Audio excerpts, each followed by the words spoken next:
Hey guys, long time no hear.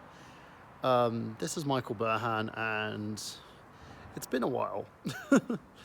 The reason being is I'm currently living in China. Been here for about 4 months, to be honest, since November. I came here with an agency to teach English and amongst other stuff, really. And yeah, I've grown out a beard. The reason for this huge beard is because if you haven't been living under a rock, there's been something that's happened in China. Um, Basically, there's a coronavirus issue. Whole reason I kind of came here was to basically earn enough money to get my US visa and sort things out so that I can uh, get my visa and everything else done for there by earning money here. Because, to be honest, acting's been okay, but it's never been amazing in terms of finances. If I put you into a peak in the situation, unless you're at the higher tier of actors, you're not earning like the big bucks. You're earning enough to live, to survive, to support yourself, support your family. That's pretty much it. I don't really know many people apart from a few who earn a hell of a living doing this. And I'm not probably one of the most beautiful people out there, so I'm not going to be basically getting the huge starring roles and looking like a supermodel. Um, but yeah, so I came over here, did my thing as an actor. Uh, well, misspoke, teacher. Teaching kids English and working for a company here. They're really good. The agency's not that great, but the company, the boss, my boss, who I am, is pretty good. And also seeing what the film and TV industry is like over here, because why not? Then the coronavirus hit. When I got here in November, I heard inklings about it. And then in December, we were hearing more and more about it. Apparently, there was some news where the local government in Wuhan were trying to shut people up and got the guy who blew the whistle on the whole thing, tried to get him to sign like a letter saying that it was a lie and blah, blah, blah. He got sick, he died. The kill count was it's about 2% basically, and now it's become a pandemic because and the whole reason behind it is the fact that this thing, you won't know if you have it. You can go anywhere while being infected and tested positive for this thing and literally won't know that you have the symptoms until it's too late. They say it's a 14-day window, so for those people who workplace want them to be back after 7 days, that's on you, that's not on them. I know a friend who's recently done that, where he self-quarantined and he did everything he was told to do, and his workplace started harassing him to come back early because they're a bunch of fucking morons. Talking about you, Asda. So yeah, that happened. And the issue with this whole coronavirus thing is it shut everything down here in China. I, luckily enough, went to go and get my basically my freelance visa because I'm working as a teacher, plus I want to work here as an actor. And I had to go to Hong Kong, so I traveled from here in Tongzhou to Nantong, and then from Nantong to Shenzhen, and then Shenzhen to Hong Kong over the Shenzhen border. As I traveled through, Hong Kong was then going under a lockdown, and I was told that I had to stay there for the whole 3 months of the lockdown. I couldn't do that because I couldn't afford.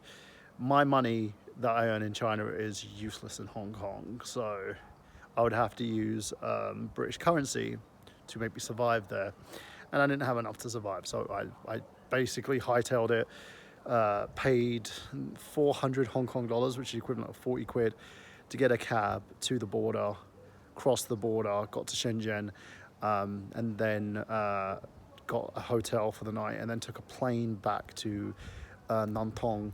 And as I got there, I was then told that I had to wait. So I'm waiting. a guy who was a Chinese guy, very fluent in English, decided that he wanted me to get on a bus. And I'm like, oh, they're escorting me home. No, no, no, no, no. They weren't escorting me home at all. They decided to lock me up in a hotel and have me isolated there and check my temperature to see if I had it or not. They then, I don't know if it was my boss that kind of taught them into this, or it was the government themselves who was just like, no, you don't want to do that to the foreigners. They basically let me go, but told me I had to self-isolate in my apartment that I'm staying here. And it's a nice apartment. I'm being paid, I was being paid the equivalent of like 1,400 a month. And the apartment was paid for. It's what it is paid for. And my electricity is paid for. That's one thing about Nantong, which is my city, Tongzhou. And the thing that people say about China is, China's got a high pollution rate because they're not going green and they haven't signed the Green New Deal and they're not trying to get the pollution down. They really are. Like Tongzhou, here, everything is electric. I have a bike that I ride to and from work or go to places on that is electrical powered. It's a 60 volt e-bike, as they call it. And it's not much, but it does what it's supposed to do. It looks like a scooter, basically. It's very, very nice, very pretty, very campy, just like me. So I literally went through that and had to self-quarantine for 14 days. So I was quarantined for, I think, about 15 days in total. And then, there you are. And then went from self-quarantine to having to sign a paper to say that I was okay, and they let me out. Now, the problem is, especially with this virus, it's basically left a lot of us here in dire straits. You had the option to go home when the initial outbreak started. Someone wants to say hello. Luigi. Say hello, Luigi. Say hello. That is my dog, Luigi. I found her when she was a pup. Well, like a very small little puppy. She's still a pup. She's an Airedale. She was, according to my vet, she was 4 months. But I think she was like smaller than that. She basically was underfed. She was dying of starvation. So I took her in. And me being a cat person, having no idea what to frickin' do with dogs, I had to figure it out. It's good I had some good people around me who helped, to be honest.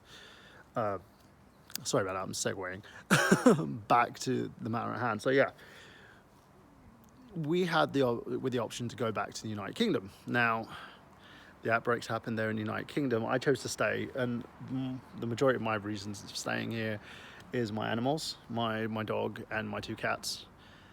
I have to, in order to get them out of the country, I have to go to a center in Shanghai, and in Shanghai I've got to get them chipped, and then my dog Luigi has to have a blood test for rabies. She's been vaccinated, all my animals have been vaccinated, all my animals have been fixed.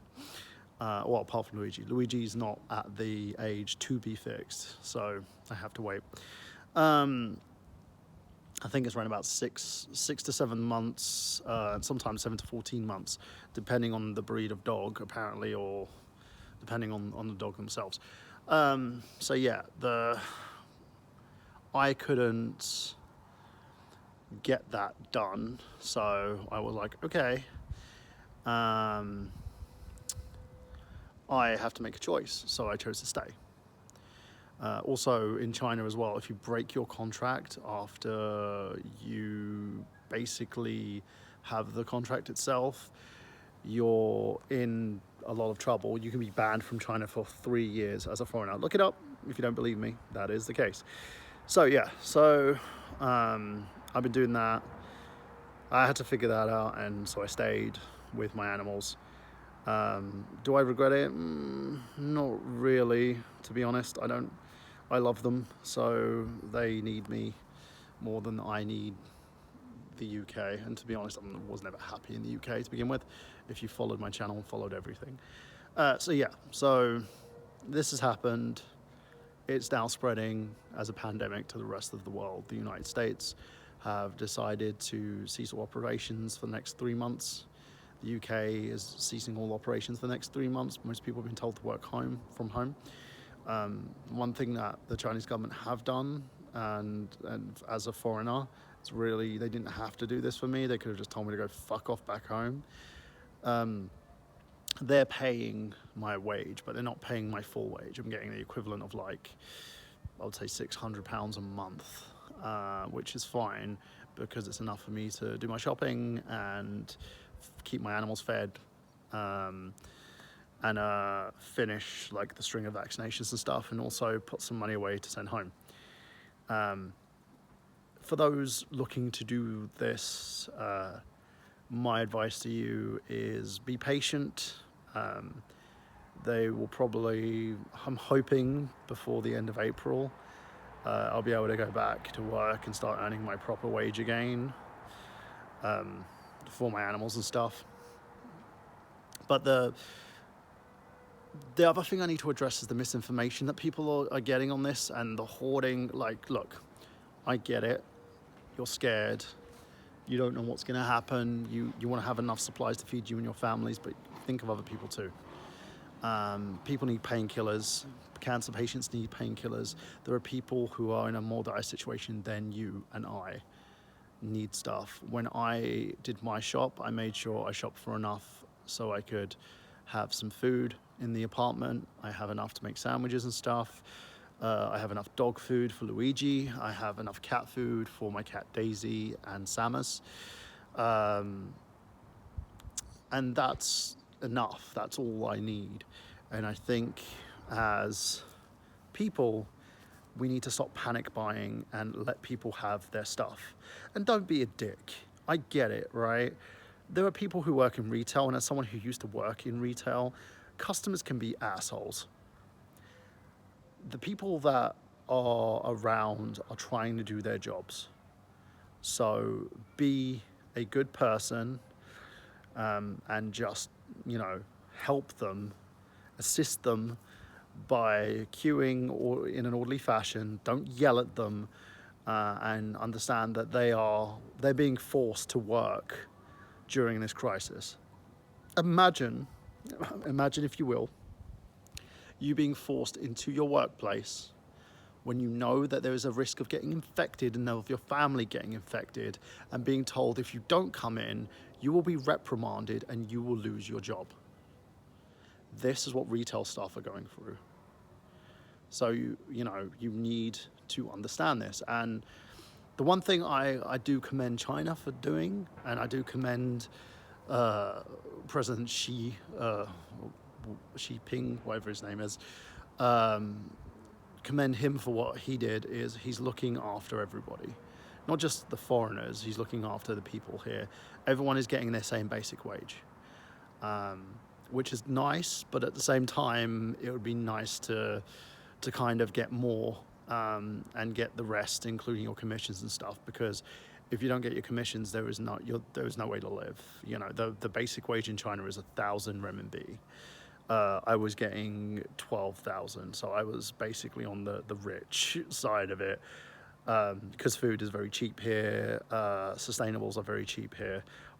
Literally I bought a Nintendo Switch for the equivalent of, and two Pokemon Sword and Shield for like £270. And in the UK, if I'd bought that, it'd be way over 300. But you've got to make sure. But anyway, regardless of that, the most modern way is like 1,000 renminbi. 1,000 renminbi is the equivalent of £100. These people are living on the equivalent of £100 a frigging month. And some of these guys don't, they have to freaking pay for their electricity, their gas, their apartment, whatever they've got to fucking pay for. And it's a lot of money. So imagine that. And some people's electric bills are the equivalent of like 900 a month, 900 renminbi, which is like £90. So imagine having only about like 10 quid left. So that's okay, I suppose, but at the same time, you know, regardless that it is a sustainable cost of living here, people need to be earning their money. Secondly, people are following the rules now. There were situations where they weren't, but every country has a bunch of idiots who decide they want to fucking be stupid. Like the idiots on YouTube decided to do the coronavirus challenge and shout it out and all that bollocks. You've got to realize that there's two issues with the coronavirus. One is that for 14 days, this thing can spread from touching. So from touching someone's face, from shaking someone's hand, from whatever, it can spread. I think one of the reasons why I haven't gotten it is because the fact that I'm a bit of a clean freak. I shower like twice, 3 times a day sometimes. I wash my hands constantly going to and from the toilet. When I'm touching like animal poop and stuff, I wash my hands constantly. Eating food, wash my hands. Sitting up, wash my hands. I don't have I don't have any like ongoing medical issues or anything like that. It's just I'm used to doing that. I don't like feeling uncleanly. I don't like feeling sweaty. I don't like, you know, feeling gross. So I will do that constantly. The second thing is I've used protection in terms of over here we wear masks constantly. And the reason why we wear masks constantly is because, for me anyway, I do it because the locals get afraid if I don't. I can't get they won't let me into shopping malls or into certain areas in China unless I'm covered. 3, the town that I'm living in, the city that I'm living in, has a very, very small coronavirus outbreak here. Like in Nantong, it was about, I think something in the line of like 30 people got it. It may be smaller than that. In Tongzhou, where I live, which is part of Nantong, there's 0. And as I said, I think most of it is that. And there has been hysteria here. There has been stupid things like a lot of Chinese people were thinking that animals could carry the virus, so they were killing their animals. And one of the things I don't agree with in China, I think there should be animal laws here. There isn't. You know, this is the reason why I've ended up with 3 animals, is because people can throw away their animals. There is no consequences for that. You can abandon your animals, you can kill your animal, no one cares. So, you know, that's a big thing here. And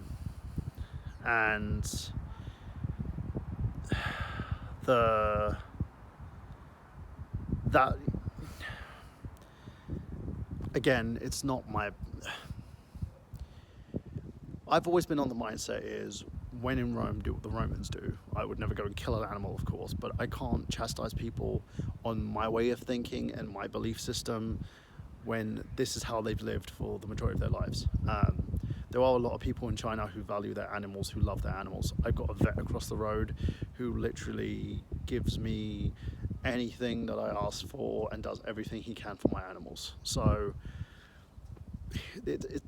there are people who care, but there are no laws stopping people from killing animals here.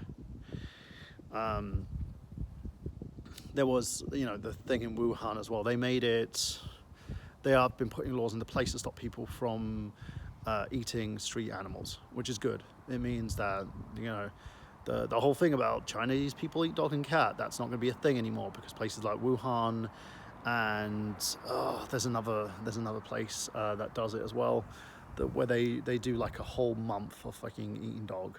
I think it's Zhejiang. Don't quote me on that, look it up. So you have to understand that it's a different culture. So yeah, and I'm trying to learn Chinese as we speak. So I am one of those firm believers of doing all these things. The biggest issue I had as well was the fact that people especially in towns like this, they tend to talk, and when they talk, they give you rumor and innuendo. They don't look at facts. It's the same thing as going to the UK or the US. People don't speak in facts. They speak in like, oh, it's this. It's got to be this. And it's rumor and innuendo and mass hysteria is not only going to get you so far. Bulk buying and hoarding and trying to hike up prices for shit that people need is only going to get you so far, right? Don't be a dick. Support your fellow human, and we're going to need each other as much as we can. That's the one thing that I've learned in this whole fucking mess. That's the one thing I live by anyway, because I always try to support other people and be there for them, and I try to be selfish. It just doesn't work because I feel like shit, and whenever someone needs me, I'm there for them. So you have to make sure that you support your friends, support your family, be there for people, because if you're there for others, one, you're going to feel great for it, and two, at least people know that there are some good people in this world. Stop being dicks. Stop sharing bullshit. The one thing that I hope happens is that the rest of the world looks at the Chinese government's efforts and tries to mirror that. Self-isolation, which is a big thing. Testing. They've got to test everybody. And the third thing is making sure that people do not go broke or lose their homes over this fucking thing, because that's what's going to happen. Imagine 3 months not being able to pay your rent because you don't have a job, or because you come down with this sickness and you're in a situation where you can't do anything, can't work, can't do anything else. Please look out for one another, and hopefully the world government is on you. Our laws need to be passed. Boris, Trump, these laws need to be passed. I don't know who the fuck the Prime Minister really is or whatever. Laws need to be passed. And Italy's a prime example. You need to not congregate don't go to concerts, don't go to cafes, don't go to bars, don't go here, there, or everywhere. You need to make sure that you're self-isolated. As an introvert, I'm fine with it. I can sit at home. I do fucking go insane though, but hey. All right, anyway, thank you. It's been Michael Burhan. And yeah, I don't know if I'm going to be coming back full-time doing this, but this was enjoyable. Well, not really enjoyable because I had to give all this shitty news. But I hope everyone's all right, and every person out there who watches this channel, I hope this video was informative for you. But yeah, see you soon.